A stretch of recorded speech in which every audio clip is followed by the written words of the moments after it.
Now, Sports Talk with Broads. Here's Hunter Brody. I could not fall asleep last night. There's no denying it. I was tossing and turning, flipping over like a fish, kicking the dog in the face by mistake as he lays at the edge of the bed. I'm trying to get comfortable and bang, a kick in the head. I feel sorry. I have to go over and pet him and say, Renzo, I didn't mean that. He started licking my face. He came up and snuggled with me. Everything was good after that. So, I was unbelievable last night. I really was. I was sweating. I had the sweats in the middle of the night thinking, no way, this is real. It was real. It was real. Now, we are broadcasting live from the Manscaped Man Cave. Use promo code BROD at manscaped.com for 20% off and free shipping. Look. Today is going to be all about you. The way that I plan on doing this season is post-game, I'll have up my post-game podcast. My face will be red. I'll be spitting all over the place in disgust. Or I'll be very happy that they won. I just haven't had that feeling yet. Of course, it's only been one game. And I will react the next day as well. It would be the morning after show. But I will be utilizing your phone calls. This is all about the people.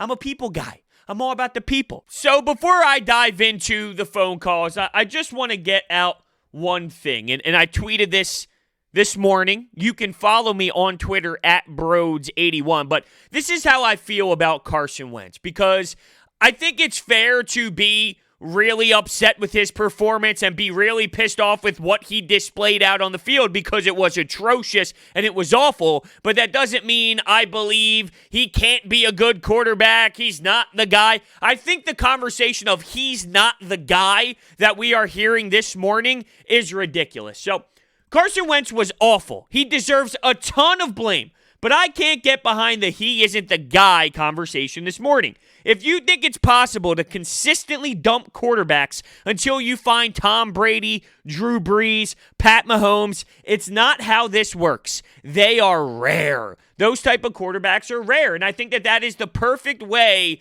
to analyze Carson Wentz and what the Eagles have at the quarterback position. That doesn't mean that there's not flaws. There's obviously flaws in his game. This is year 5. We should expect him at this point to know he needs to get rid of the football. He can't be taking these sacks. He can't continue to do the up and under thing and try and escape every single play. Sometimes, if it's not there, you got to throw the football towards the feet of the receiver or tight end or running back and live another down. Sometimes the defense wins. Carson Wentz should know that and understand that by year 5. I'm not saying that there are not flaws in his game. There is flaws in his game.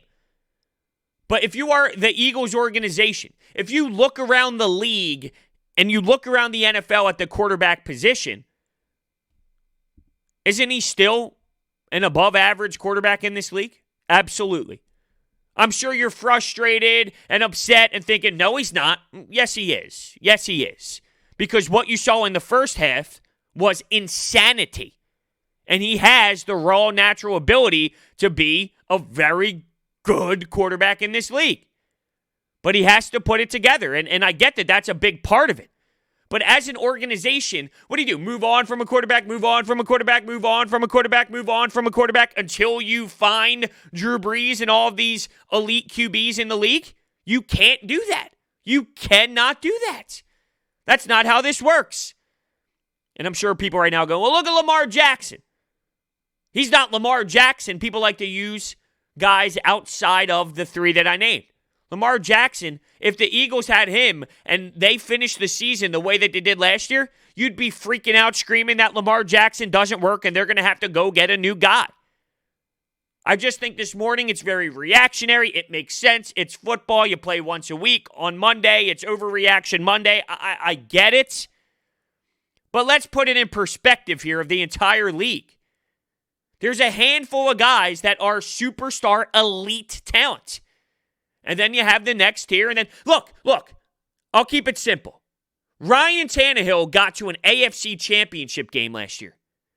He's the definition of average. Carson Wentz is better than Ryan Tannehill. It's not even close.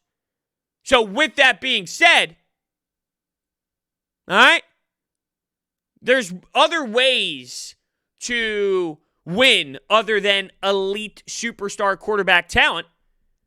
And you can't just continue to throw away pieces, throw away quarterbacks until you get that superstar elite talent at the quarterback position, because you will never have success. It will take way too damn long. So I'm just as upset with Carson Wentz as anybody else is. I just think there needs to be a deep breath taken, all right?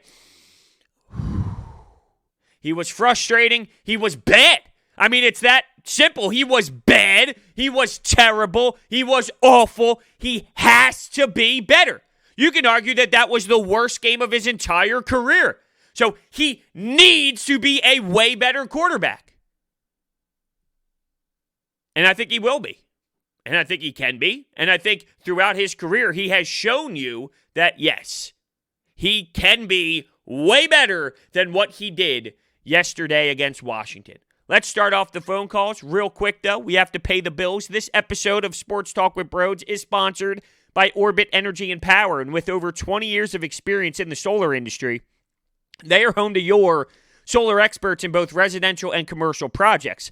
They are dedicated to making sure your project is completed easily and properly by using high-quality materials and trained professionals to get the job done right. Make sure you check out their information and phone number. It's in the description. I'm excited. I haven't heard these phone calls yet. I'm sure they're very passionate. I'm sure a lot of people are upset and emotional because these calls were left bang right after the game ended. The phone number, by the way, you can leave a call at any point, any time of the day, any day of the week at 856-442-9805. Anyone who knows me knows that I'm a huge Carson Wentz supporter, and I'm generally not the one type to blame the quarterback for the reason why the team lost the game. But Carson Wentz totally cost the Eagles today's game against the Washington football team. Blame the offensive line all you want, but the offensive line is not the reason why. The offensive line didn't throw 2 interceptions in his own territory and completely swing momentum towards a team that was dead and buried down 17-0. The offensive line, it's not their responsibility to throw the ball away while they're under pressure. It's not the offensive line's job to miss Jalen Reagor wide open to close the first half when he could have put the game away at that point. It's not the offensive line's job to miss easy passes on 2nd and 3rd down and then take an awful sack on 4th down. Carson Wentz absolutely butchered this game today for the Eagles. Absolutely. And if you try to blame the offensive line, it's nothing but an excuse at this point. I would absolutely disagree. I would absolutely disagree on your last point. I'll support the Carson Wentz bashing. Carson Wentz threw the interceptions. Carson Wentz did not go through his progressions properly. Carson Wentz was slow at getting the ball out of his hands. The offensive line was a huge issue. Monstrous issue. It's not an excuse. Both can be true. Both statements can be true. The offensive line was abysmal. Carson Wentz was a problem. Both are very true. It's not an excuse. It's reality. When you get sacked 8 times in a football game, it's more than just Carson Wentz not throwing the ball away. And just to be clear, even though he needs to get the ball away and not take those sacks, one of them very crucial, and knocked the Eagles back, and the field goal attempt was missed by Jake Elliott because he took the sack and it took them out of a reasonable situation to make the 3 points. The alternative wasn't a touchdown. I feel like sometimes this is getting overblown. I value him getting the ball out of his hands and not taking the sack. Clearly, I get why that it is crucial in a football game to live another down, not take the sack, and not lose yardage. But I also feel that it's taken to an extreme that it was either take the sack or it was a home run touchdown that Carson Wentz missed. No, there's a reason why the play got blown up. Because there's other aspects of the game that was not getting executed either, a.k.a. the offensive line. The offensive line was putrid. Blaming it all on Carson Wentz is almost giving the offensive line an excuse. Now, I said post-game, my instant reaction, How am I supposed to expect Driscoll, Mailata, Herbig to be some dominating force? Doesn't some blame have to go on Howie? And I think yes it does. But at the same time, you're out there, you need to be better. You need to be better than what you put on display. And I know that they missed Lane Johnson and they missed Brandon Brooks and Andre Dillard, but the Brandon Brooks thing happened so long ago. The Andre Dillard thing happened weeks ago. The Lane Johnson one, yeah, that was tough because it was hard hitting, but here's the thing. They knew about this. We didn't, they did. So when Glenn goes in and has a meeting with the team and has a workout, those are the type of players. There was plenty of time to get more depth to the point where you didn't need to use slop on the right side of the line. That's where I question Howie Roseman. He needs to do better. Well, there's no salary cap for next year. They want things to roll over. Well, whose fault is that? By restructuring all of these deals, all these contracts, and pushing money towards later seasons. That's on Howie Roseman. You gotta be better with this offensive line. And I mentioned the Lane Johnson thing. Here's the stats, by the way. This is according to Hembo. With Lane Johnson, they're 36-17. Without Lane Johnson, they're 6-12. So obviously, he's very lethal and important to the right side of the line, and that's not breaking any news. But the Eagles knew about Lane Johnson. We didn't. He had surgery just a little bit ago to take out some stuff, clean out stuff in his ankle from something that happened last year. Why are they waiting so long? It's pathetic. It's really pathetic. What's up, Braves? Not surprisingly, I'm not that shocked that they lost. Kind of typical Philly sports team. And I blame it on the O-line, but Carson Wentz was awful. Some terrible throws that he missed wide open, forcing throws which went into interceptions. There was one scenario where it was a 3rd and 3, and he tries to go somewhat deep to Jalen Reagor, and there's no point for that. And some of the play calls were iffy with the 4th downs, and I don't blame the defense at all just because they were put in a lot of bad scenarios in short field positions. I agree with you when it comes to the D. It's hard to really get mad at them about things. I will go down this road, though. Did you hear Fletcher Cox? Are we overvaluing Fletcher Cox to this point? Now, I know what he once was, but there was a time where he was compared to Aaron Donald. It was Aaron Donald and Fletcher Cox. I'm sure you've all seen the highlights of what Aaron Donald did last night against the Dallas Cowboys and what he put on the field and what he was doing. He's going to feast against this offensive line. He's going to destroy them, obliterate them. They might not have any body parts left after Aaron Donald has something to do with that game, okay? After he goes out there and gets his hand in the dirt in the trenches. It's going to get ugly if the offensive line plays that way. But going back to Fletcher Cox, and this isn't to rip the D, I thought they could have been better at times. But when you put them in these short field situations, guess what? Teams are going to score. That's why when Doug, up 3, tried to go for it, why don't you pin them deep? They don't have that type of offense that's going to drive 90-plus yards on you. Pin them deep. And it's so frustrating. You also bring up Carson Wentz trying to go deep. I thought a lot of that had to do with Doug Pederson and the obsession with the speed. The obsession with this fast offense and these fast guys. You can do other things than just go for home runs every single... This isn't baseball. It's not home run or strikeout. I know Doug called the game that way, but that's not what it is. Ugh, bros. That was tough to watch. But after giving it some thought and thinking about it, I mean, the main issue is the offensive line. I mean, injuries just piling up. I mean, didn't know who was going in where, who was playing what position. That was just a mess. Clearly Wentz needs to play better, make better decisions, throw the ball away. He still has a problem with these high fastballs. But, I mean, defense was playing pretty well. Offense put him in some bad positions. So, honestly, really just need to figure out something with the offensive line. And honestly, I'm still on the let's trade Ertz. Let's get some help. I mean, there's no point of keeping him around if we're not planning on extending him. And I don't see the point of it.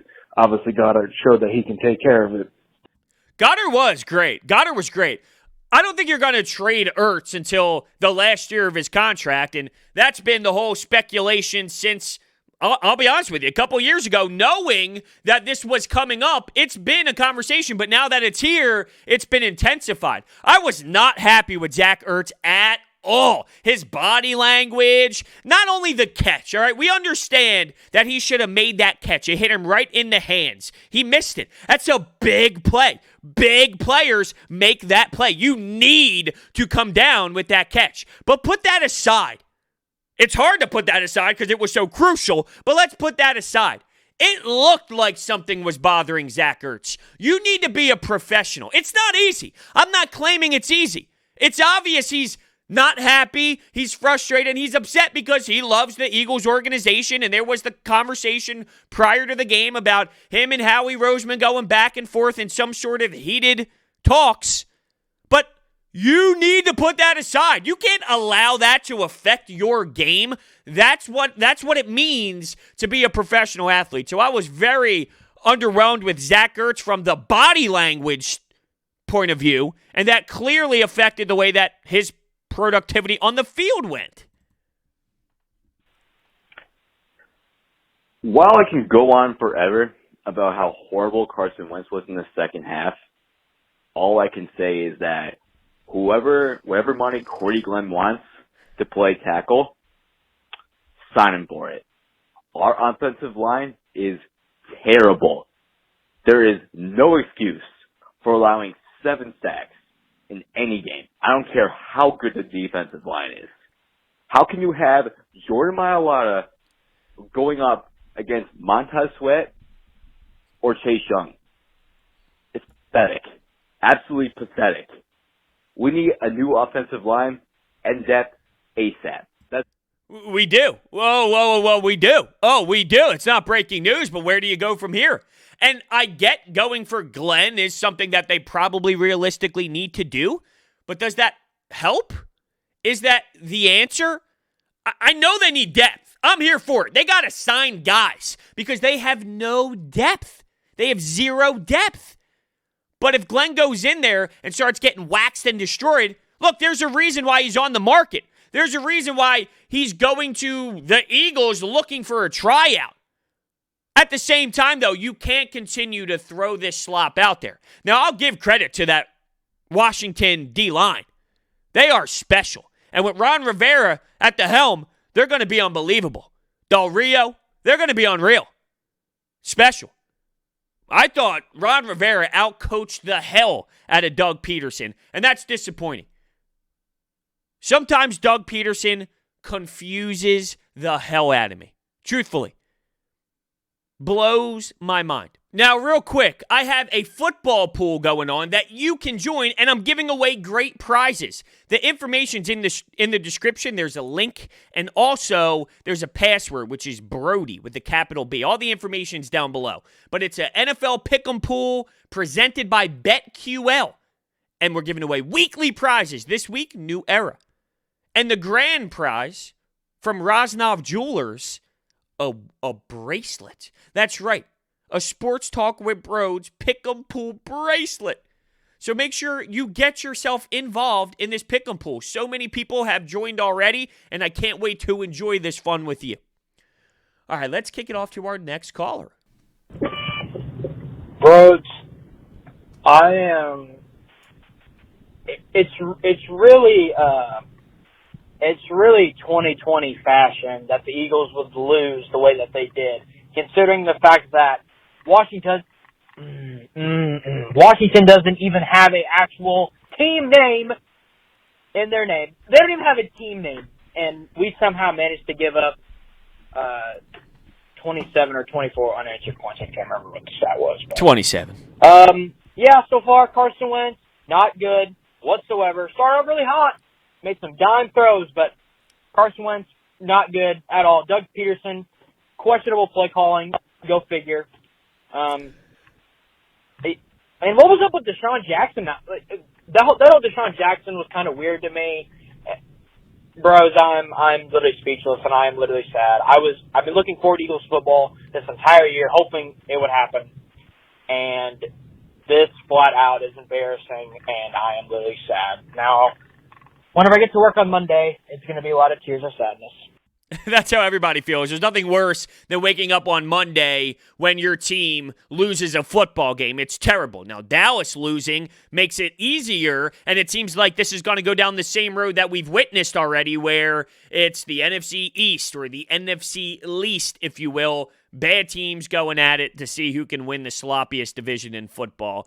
With Doug Pederson and the suspect play calling, I don't know why they didn't operate more of Carson Wentz moving out of the pocket. Let's roll Carson Wentz to his right. Let's move him away from what's happening on that offensive line sloppiness of getting waxed. Let's move him. Let's try and get him. Instead, he's standing in the pocket like a statue, and some of it goes on Carson Wentz for sure. You can't hold on to the football that long. You need to get rid of it. At the same time, the play call should be designed for him to move. It's so simple to watch film and watch Carson Wentz and see when he succeeds. A lot of it has to do with him rolling out of the pocket. So how can a professional NFL coach and the entire coaching staff look at that and go, let's not do it, right? Let's not roll him out of the pocket. Why? Let's be so obsessed with him throwing bombs. Why? You can utilize other parts of the football field other than, hey, Deshaun and Jalen Reagor, go long.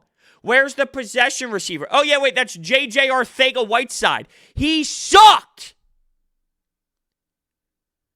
You want to go back down the Howie Roseman combo? That's the thing. Look, it's a big problem all over the place. But these draft picks haven't been working. Sidney Jones, second-round pick, didn't work out. J.J. Arcega-Whiteside, second-round pick. We heard the buzz. Come on now. And oh yeah, the guy you picked last year is behind Nate Sudfeld and probably behind Josh McCown, who's sitting on his ass on Zoom on the practice squad. It doesn't make any sense. It's so frustrating. It really is. It's a problem through the entire organization. Does that sound familiar? I feel like I'm having deja vu from freaking out when the 76ers got knocked out of the postseason. Yes, man. Ruben Velasquez was born in Philly, live in California. Wentz needs to throw the ball away. There's nothing there, just throw it away. And the receivers need to keep running, not stand around. Run the damn route, and the O-line needs to pick it up. That's it. Wow. Quick, simple, to the point. Carson, get the ball out. Receivers, do your job. Do your job. I do blame Carson Wentz way more than the receivers, though. I can't believe it. That play to Reagor, by the way, that 55-yard bomb, Carson Wentz was sacked 3 times on that drive. 3 times on that drive. 3! Yet he throws up a 55-yard bomb that leads to 3 points, and it's almost as if that gets erased from your memory. Well, it shouldn't. It shouldn't. See, I question now, is there someone coaching Carson Wentz? Who's coaching Carson Wentz? Well, it's the quarterback's coach, right? DeFilippo, when he was here, well, he was hard on Carson. Well, did he get the most out of him if he was harder than the rest of this crew? Press Taylor, he was getting roasted last year a bit. Well, more Mike Rowe than him. But now he's going to start getting more roasted. Who's teaching Carson Wentz? Because someone needs to tell him, you gotta get the ball out of your hands. You can't make a hero play every play. There are moments for the hero play, but it's not every play. Hey guys, I know the game was really disappointing, but I'm an optimistic person, and I truly believe that they will turn this around. I think once you get Lane Johnson back, 100% healthy, and if you could figure out the guard situation, I think that should drastically improve the offense because it starts up front, as we all know. And then on the defense, I actually thought they looked really good. Their secondary didn't allow a play over 20 yards. And I thought Malik Jackson looked really good, especially. And I think once you add Hargrave, and I think once you get Barnett back, that will be crucial to the Eagles D-line. So before I'm optimistic, I think they will turn it around. Hopefully they do. But anyway, let's go Birds. By no means do I think that this game automatically means the season's over. I already had that conversation in my comments. Oh, they're screwed. The season's done. No, it's one game. If you've watched Doug Pederson in the Eagles organization since he's been here, there's been that rally, right? The rally. I expect the rally. And you mentioned a lot of the injuries, and Hargrave was a big acquisition. I thought Malik Jackson had a strong game as well. Like, obviously, there were injuries that affected the outcome, but at the same time, there is still an issue with this team. And long-term, are they going to be all right? Sure, it's going to be tough. Their schedule is brutal. I think they win some games that you don't expect them to win. And, of course, they lose some games that you don't expect them to lose, just like this one. That's the nature of football. So I don't think that they're screwed by any means. But at the same time, I can't be optimistic. I'll say it like this. Day one, day two after a loss like this, I think it's very fair to voice your frustration. It's very fair to rip apart what you just saw and still can comprehend that there's a long season ahead and there's a lot of injuries that occurred and there's a lot of people that will be returning that are getting healthier. There's a way to look at both sides. Voice your frustration and react, yet know that this is game one of a 16-game season. Boy, I can't tell you how glad I am that Eagles football is back, baby. What a performance. You know, there were some things that I suspected would happen coming into this game that proved to be pathetic. Our offensive line we knew was going to be dog shit, and they were totally abused. We knew that since we have the worst conditioned league team in the National Football League, that guys would be limping off the field left and right. We got that. And it seems like every year, no matter how good our defense may play for the bulk of the game, they don't make critical stops at critical times, and they don't force turnovers. Here we are again. I'm also glad that Jason Peters and Zach Ertz wanted more money. Boy, they played like they were deserving of that extra coin today.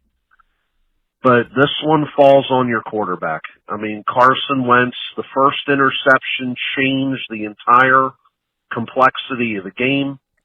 And don't forget the bomb that he missed at the end of the first half to Rager that should have been the kid's first NFL touchdown. I agree. He missed that. He should have had that. You got to make that play, and that could swing things back in their favor. Okay, hey, I made a mistake by throwing the interception, but boom, right before half, you crush all of Washington's momentum by hitting a long bomb. Now, you mentioned the D and the turnovers. When you look at where the Washington team got their possession started from, it's so hard to rip apart this defense. It really is. Did they create turnovers? No. One that stood out to me that they should have had was Avonte Maddox on that interception. Those are the type of plays you need to come up with. Those are the type of plays that can be the difference in games that you need to catch. But I can't look at this game and go, the defense really didn't create enough turnovers for me, because when Washington got the football, they had to go 40 yards. They had to go 30 yards. They had to go 20 yards. What are you supposed to do? Hold them to 3? Okay, I get it. But still, that's a very hard ask when it was flowing the way that it flowed this entire game. All right, this will be our last call. So many phone calls. So many. I love it. I love it. I wish I could get to all of them, but it's so damn hard. There's so many. It would be a 4-hour pod. Hey, bros, I cannot believe our Eagles team today. We just stunk it up after going up 17 points.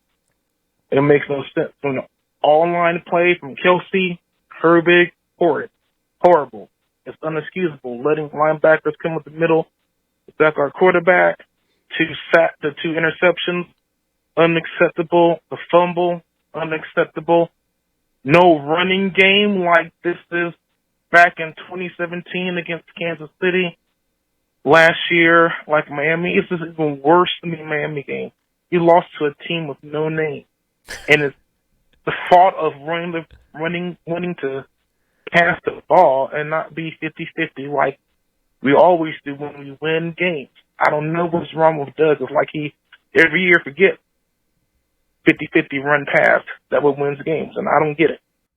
Well, I'll say this. I agree with you that you got to do more than you did in the run game. But with that offensive line and without Miles Sanders, Boston Scott isn't the guy. You don't really have much to establish any sort of run when your offensive line is getting murdered to that degree and when you don't have a running back. That's not an excuse. As a coach, you need to adjust. You need to find ways. You got to get the ball out quick, although the screen pass, like Kerrigan's right there. He's flexing away. It's tough, but you got to adjust and you need to find ways to utilize the run game more than what you did. It's very frustrating.